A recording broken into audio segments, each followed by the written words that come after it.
大家好，又係我星星同大家職人吹水。大家好，咁自從開拓咗個頻道會員咁啊，好多會員喺裏邊留言啦，就話：喂，搞成咁就已經 OK 喎，你唔好以為好結喎，因為點解啊？因為我哋未落雨，咁而家我哋攞翻啲魚出嚟咯，跟住落去，遲到個鹽落去，肉嘅。咁第二個作用蛋漿，咁呢兩隻雞蛋嘅蛋漿咧有兩個作用。第一個作用咧就係一陣間用嚟開個粉漿醃個石斑肉嘅。咁第二個作用咧就係話，我哋今日做一個咧就叫做滑蛋粟米汁啊。咁我哋以前做呢個咧，有啲就叫做珍珠斑塊啊，有啲就叫做粟米斑塊啊。咁我哋中菜做咧，就通常都會推啲滑蛋落去嘅。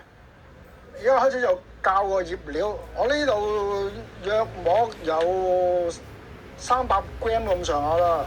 咁我咧就落約半茶匙到個鹽落去，砂糖都係約半茶匙。咁樣胡椒粉1/6茶匙咁上下啦。嗱，因為呢啲咁凍魚咧個腥味咧比較重嘅。跟住我哋攞啲生粉出嚟，我哋落1湯匙到個生粉落去。咁做呢個粉漿咧，想係更加升華嘅咧，就係我哋落多1湯匙到個麵粉落去。好多網友都會問啊，喂，星星，其實你用啲乜嘢麵粉啊？嗱，一般中筋嘅麵粉就已經可以啦，一般烹調用。嗱，咁我哋而家咧，我哋大約倒差唔多1隻嘅蛋漿落去。